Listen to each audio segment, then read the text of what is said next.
Oi, Daniela. Boa noite, tudo bem? Tudo bem?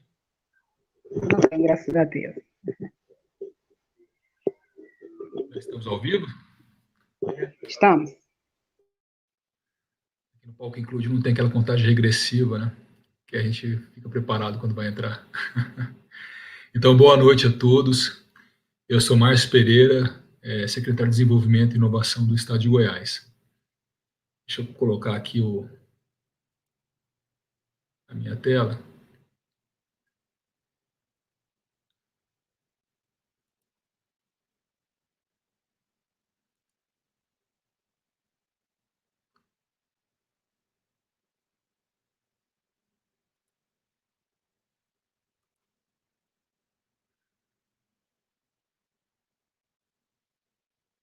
Pronto, acho que agora sim. Perfeito. A ideia aqui hoje é a gente falar um pouco sobre a importância social da escola do futuro, né? Como é que surgiu isso, né, dentro desse contexto que nós estamos conversando aqui. O ano passado, né, quando a gente começou a assumir o governo de Goiás, ainda eu como subsecretário de Ciência e Tecnologia, um plano foi desenvolvido para trazer a inovação para o Estado. E a inovação ela passa muito forte por dentro da educação, né? Ou seja, a educação, na verdade, ela precisa estar muito preparada para que a gente consiga criar um ambiente de inovação, um ambiente que vá depois desenvolver empreendedorismo, que vá depois criar novas pesquisas, desenvolvimento. Então, uma das coisas que nós iniciamos, né, foi buscar a Campus Party para Goiás, né? E nesse momento, quando a gente estava também trazendo essa temática, né, da Escola do Futuro, foi feito um fórum, né, que foi o Fórum do Trabalho do Futuro, ou na verdade o Fórum do Futuro do Trabalho, né? E esse fórum discutiu várias temáticas de como a tecnologia ela ia impactar, na verdade, o trabalho das pessoas.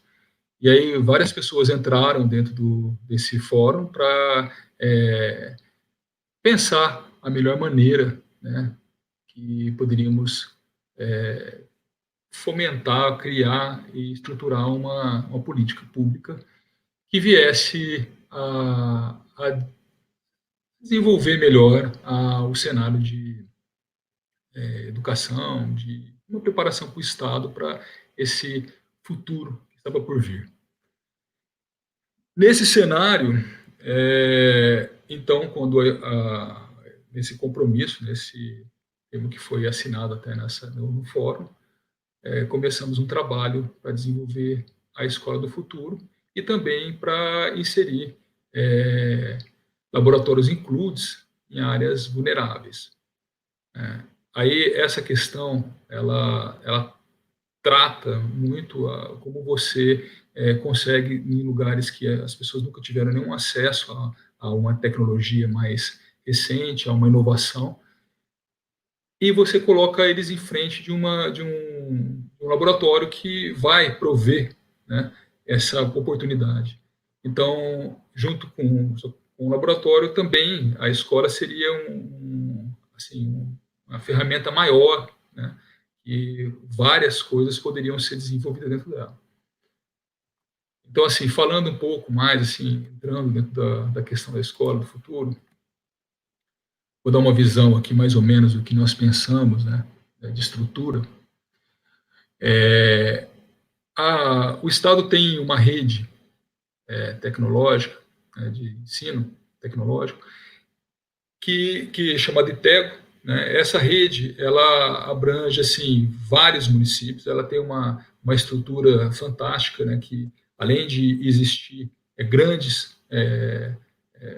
escolas que podem abrigar como essa, né, que nós estamos vendo aí que é uma escola 1200 padrão MEC 1200, ela ainda pode se expandir em pequenos colégios tecnológicos, né, chamados COTECs, que podem chegar até alguns outros municípios. Então, ela tem uma flexibilidade enorme para você trabalhar, né, essa expansão da educação. Então, nós pensamos em pegar uma dessas escolas, uma desse padrão MEC 1200, que é uma escola grande, desse jeito que vocês estão vendo aí, e transformá-la numa escola que atenda essas questões do futuro, que uma escola que seja preparada para a educação 4.0. Então, começou-se um trabalho muito intenso, né, que era trazer estúdio de TV para que se possa fazer a sala de aula invertida, para que se possa ter uma temática de divulgação, né, de alguns ensinamentos que poderiam ser desenvolvidos dentro da escola, junto com o MEC, junto com o Ministério da Ciência e Tecnologia, né, nós trouxemos o Real Lab, né, que é muito parecido com o Fab Lab, que acontece em São Paulo, né? Então, são materiais de primeira que vão estar disponíveis para prototipar, para desenvolver temáticas mais ligadas assim a processos manuais, né? E a processos que estão ligados à tecnologia para desenvolver novos produtos. E aí, uma estrutura para montar um laboratório STEAM, ambiente de inovação. Então, assim, toda uma preparação, né, de metodologias e de estrutura para estabelecer uma escola do futuro. Mas quando você pensa nisso, né, agora, por que a escola do futuro, né, ela deveria ser feita dentro de uma rede pública, ainda profissionalizante? Por que isso, né? Então, essa é uma questão que começou a ser discutida muito pesada dentro do fórum, porque você precisava ter uma estrutura, né, que não fosse deixar grande parte dos cidadãos fora, né, dessa temática que estava acontecendo, dessa mudança que estava acontecendo no mundo. E isso, assim, a gente dando uma olhada hoje no Brasil, né, em comparação com o resto do planeta, o Brasil, esse aqui que nós estamos vendo é o PIB per capita. Então, nós vemos aí o Brasil na cor amarelo-ouro, né, que está entre o per capita de 5 mil a 10 mil. Né? Isso é médio, né? Então, assim, quando você enxerga a realidade em comparação com países da Europa, Estados Unidos, você vê que isso deve ter um impacto direto, né, de como a população está dividida. E aí, quando nós falamos de futuro, nós falamos, assim, na verdade, de um mundo mais globalizado, um mundo que a competição ela não acontece dentro do seu país, ela acontece em todos os cantos. E aí, quando você vê isso, assim, uma coisa importante para ser colocada é como que as pessoas estão, na verdade, acessando a internet, né? Porque essa é a ferramenta básica para fazer grande parte do desenvolvimento ligado ao futuro. Né? Então, quando a gente enxerga o Brasil nesse contexto, você vê que o Brasil ele está aqui mais ou menos em torno de quase 60%. Né?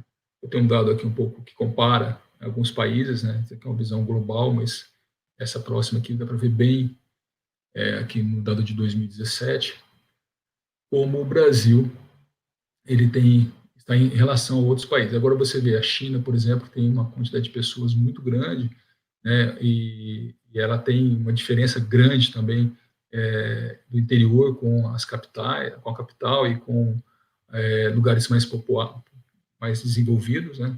Então a média acaba até ficando um pouco mais baixa até que o Brasil. Mas países como Argentina, Estados Unidos, Coreia do Sul tem praticamente Coreia do Sul, praticamente 100% da população tem acesso à internet. Né? Então, é muito mais fácil você desenvolver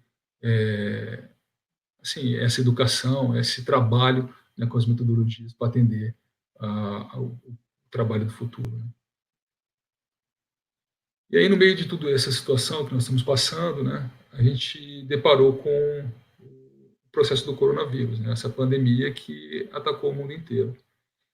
E o coronavírus, quando ele chega, ele começa a fechar várias escolas, né, porque a linha de defesa que foi adotada por todos os países foi as pessoas ficarem evitando aglomeração. Então, a escola ela foi um dos lugares que inicialmente já foi fechado para impedir que tivesse essa aglomeração, esse contato físico. Né? Então, aqui é o momento mais crítico, né? Que é o 31/3, né? Onde a gente tem 91% de todos os alunos assim, impactados dentro dessa estrutura de ensino. Né? Então, eles estão sem aula nesse momento, né? Presencial. Isso não quer dizer que esteja acontecendo de outra forma. Né? Então, são mais de 1,5 bilhão de pessoas que foram afetadas, mais de 193 países. Esses dados vêm da Unesco, né? E aí esse aqui é o cenário mais atual, é do dia 10, né, do 7, né, onde você vê que vários países já fizeram uma abertura, né, então tem um programa de inserção, né, de volta às aulas, e uma coisa interessante é os Estados Unidos, por exemplo, e a Rússia, que em nenhum momento há um fechamento total. Sempre houve aulas, né, acontecendo de alguma forma. A Austrália também, né? E a Austrália já está completamente aberta, né? Cada país adotou metodologias diferentes, né, de contenção, né? Mas com relação à educação, foi exatamente isso que a gente está vendo aí. O Brasil continua ainda fechado e pensando como vai ser feita essa reabertura. Quando isso aconteceu, automaticamente várias coisas vieram à tona. Né? É como se eu puxasse o futuro, né, de vários anos para o presente agora. E o que eu quero dizer com isso? Então, assim, por exemplo, a escola passou a ser um modo chamado RAMP, que na verdade, quase uma videoconferência, né, onde o professor está de um lado, os alunos do outro lado, cada um na sua casa, tendo essa aula. Mas, de certa forma, não só acontece isso, né, como também tem um gráfico aqui que mostra uma divisão, uma distribuição. Né. Aqui, primeiro ponto que a gente não estava muito preparado para isso, né? E essa questão, por exemplo, ela acaba impactando, né, diversas organizações. Então, hoje, um dado que a gente sabe é que, principalmente escolas do ensino infantil, né, ensino fundamental, elas acabam sendo mais impactadas porque grande parte das pessoas evadiram, saíram da escola, então as escolas começam a ter uma possibilidade de vir à falência. Né? E, além disso, tem um percentual grande, né, de escolas que ainda assim, perderam, né, uma capacidade de retomar. Então, e muitos alunos estão deixando também as escolas privadas e indo para a escola pública. Então, assim, o cenário ele é bem distinto e não há uma preparação assim que foi feita pela velocidade que se pôs a situação à nossa frente. Esse aqui é um dado que eu acho interessante de observar, duas coisas aqui. Como o acesso à internet é um acesso que nem todos têm, um acesso difícil para muitas áreas, então adotou-se a transmissão por TV, em grande parte dos lugares, né, que foi uma tentativa, na verdade, de diminuir, né, essa abrangência de como vai ser feito, né, as aulas online. Também outra coisa que foi interessante é que as escolas não tinham uma preparação para realizar, né, aulas digitais. Então, tem professor que não tinha o costume de estar dentro de uma plataforma digital, de falar na frente de uma tela, de conseguir, na verdade, transferir o seu conteúdo, né, de uma forma que o outro pudesse, através do computador, acessar e responder questionários, estudar o material que antigamente talvez era até impresso. Então, tudo isso foi um desafio que ainda persiste, né, mas muito foi transposto, né. Então hoje, podemos dizer assim que a gente tem uma ideia, né, muito forte de uma parte desse futuro, né, de como é que poderia, se apresentar mais à frente, só que agora de uma maneira, assim, direta, em cima de como se fosse em cima de um problema. As pessoas elas não estão acostumadas a entender uma inovação dessa forma. Quando acontece esse tipo de impacto, né, há um processo assim bem complexo, né, para a pessoa compreender o que deve ser feito, né? Então, isso tem uma tratativa que até agora está sendo discutida. E a posterior, quando isso passar, com certeza a gente vai ter uma maneira diferente de enxergar as nossas necessidades presenciais, as nossas necessidades com tipo de aprendizado, né? E aí, por exemplo, pessoas que estão muito acostumadas, são autodidatas, que já usam mais essa abordagem, elas talvez ficassem mais familiarizadas com o processo que está acontecendo agora, né? Mas outras, com certeza, não. E o efeito prático, né, de repente, de você digitalizar muitas coisas, é que você mexe um pouco na economia circular. Então, por exemplo, o motorista de táxi, que antigamente é, tinha o seu trabalho, né, com o deslocamento da pessoa para a escola ou até para o funcionário para a empresa, né, ele deixa de ter isso no volume que tinha. Então, começa a ter certo problema, o restaurante, e assim vai. Então, o fato de ficar em casa, né, ele também tem esse impacto dentro de todo o sistema econômico, né? Inclusive na parte de energia, na parte de transporte público, tudo é meio que impactado com isso. Nesse processo, há vários casos de sucesso, né, de rápida reação, né, e tem casos que, obviamente, tiveram mais dificuldade. Essa escola, por exemplo, do Estado, que não é o que eu estou colocando aqui agora, que é o ITEGO que eu estava comentando, e rapidamente todos os cursos foram transpostos para o REAMP. Isso aí em questão de 1 ou 2 semanas. Isso foi assim um processo muito dolorido, né? Porque você tem que cadastrar as pessoas. Foi um processo difícil e a secretaria se debruçou em cima para poder realmente realizar e hoje tem um resultado assim espetacular, né, de conseguir chegar ao máximo, né, de acesso a quem estava dentro cursando, né, naquele momento diversos temas aí da rede. Outro caso de sucesso que é esse aqui, né, que é de 11 de março, a universidade, né, na Califórnia, né, tomou a decisão, né, de entrar no sistema online, né. Agora aqui, isso aqui nós estamos falando de um resultado mais, digamos, um EAD diferente, né, não é igual ao que aconteceu no Brasil.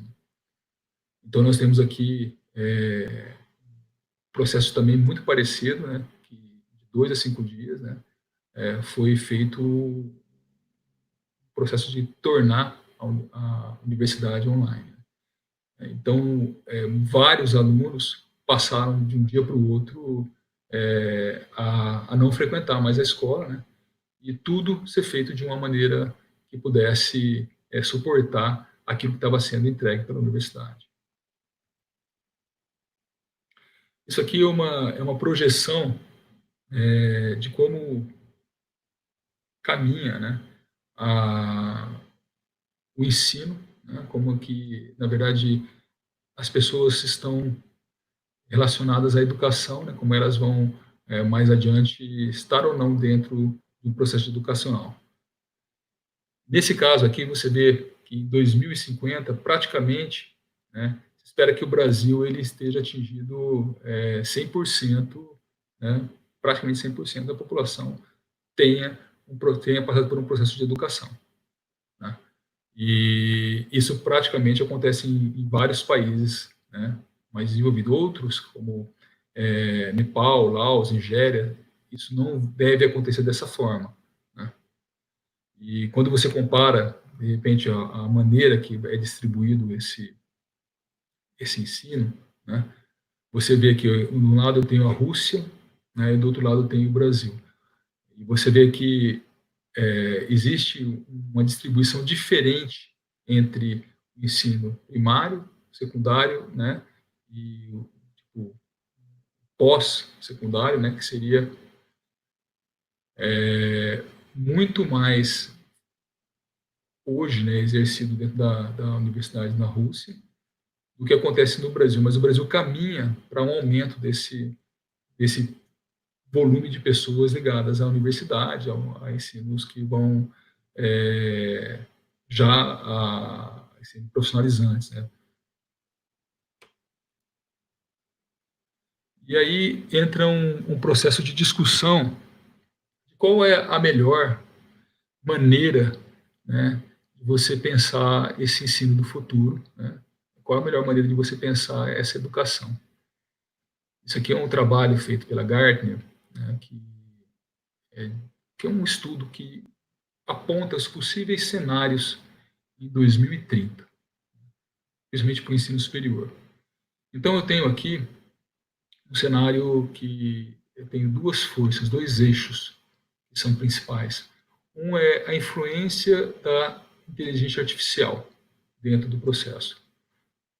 Então, é sabido que a inteligência artificial ela é assim grande influenciadora no que se diz sobre a educação, sobre o trabalho, sobre praticamente tudo. E aqui eu tenho um outro eixo, né, então, digamos assim, mais sustentável numa ponta, né, onde a inteligência artificial impacta menos, e aqui mais disruptivo, onde a inteligência artificial impacta mais. Né? Então, o que é o disruptivo? Então, significa assim, mudanças de trabalho, né, a frequência, né, são modelos totalmente diferentes do que existe hoje, né, dentro do processo de educação. E o outro é mais assim um trabalho mais ligado ao que no clássico, né, ao que nós hoje já temos praticamente como professor. Nesse outro eixo, eu tenho aqui a questão do credenciamento, né, que é muito importante para as universidades. Então, quer dizer, o diploma, né? Então, de um lado, você tem aqui o formal, e de outro lado, o ensino mais informal, aquele ensino que você não tem um diploma. Então, aqui eu sou graduado, tenho um certo tipo de reconhecimento, e no outro, não tenho esse reconhecimento, tenho um reconhecimento mais do mercado. Né? Esse, esses quadrantes, né, eles demonstram, são posicionamentos, né, de tipo de ensino, né, vou falar cada um aqui, por exemplo, o clássico, né, é uma multiversidade, né, onde o foco é parecido muito com as instituições tradicionais atuais. Né? Tem, então, um professor dando aula, né, do modelo padrão, e quanto mais você vai elevando aqui, você vai chegando no ensino acadêmico, né, com mais pesquisa, focado em instituições que vão, na verdade, personalizar a disciplina, né, que tem muito mais gente assim ligadas ao desenvolvimento do mercado, a uma conexão entre a universidade e realmente o que se entrega, né, de pesquisa e inovação para a população. Do outro lado, você tem aqui esse Jobs View aqui, né, que seria, na verdade, o empregador, né, que ele mesmo está desenvolvendo a equipe. Então, na verdade, ele tem uma condição ali de trazer pessoas, né, que são referências em cima daquele ensino. E essas pessoas, elas são capazes aí de desenvolver mais as tecnologias dentro daquele trabalho em específico. E depois aqui eu tenho, seria o autodidata, né? Aquele que, na verdade, estuda e por conta própria e por aqui ele vai desenvolvendo toda a sua, pelo processo de meritocracia, ele começa a se desenvolver dentro do mercado. Então, assim, nesse processo, como é que nós vemos aqui? Como que pode acontecer, né, dentro do mercado, né, do ensino superior, profissionalizante, dentro da educação, como você, dependendo de cada dessas forças, desses pontos, você vai puxar mais o tipo de ensino, o tipo de educação. Então, pode ser que mais adiante, em 2030, como é pensado aqui, as pessoas prefiram fazer ter um ensinamento mais por si, né? Estejam, na verdade, ela não busque uma, uma instituição para dizer como deve ser feito. Ela procure muito o próprio, né, esse ensinamento, né? E aí, para finalizar, assim, tipo, esse é um dos pontos principais. Como, na verdade, a gente pensa, de repente, nos vetores, né, que podem travar essa política pública em cima da educação, né? Então, assim, é uma preocupação muito grande, né, na capacidade de raciocínio analítico, no pensamento crítico, né? Como você trabalha essa parte de criatividade, a parte original. Tudo isso é um ponto muito importante para que a educação aborde, né, que ela consiga elevar isso, para que a inteligência artificial ela não seja assim, é um ponto que você consegue evitar a perda de emprego, evitar uma estagnação, né? Aí, comando linguístico, né, e outras coisas como essenciais para continuar o aprendizado, é o desenvolvimento de habilidades políticas, de comunicação, de garantir programas de alta qualidade que atendam essas necessidades, né? Então, assim, isso, na verdade, são algumas vetores que podem ser alcançados para... Tem aqui uma pessoa me dizendo que o tempo já esgotou. Eu queria agradecer, então, a presença das pessoas aqui. Meu nome, né, é Márcio Pereira, né? Eu estou na Secretaria de Desenvolvimento e Inovação. Meu contato fica bem fácil acessando o site do governo. Agradeço mais uma vez e boa noite a todos.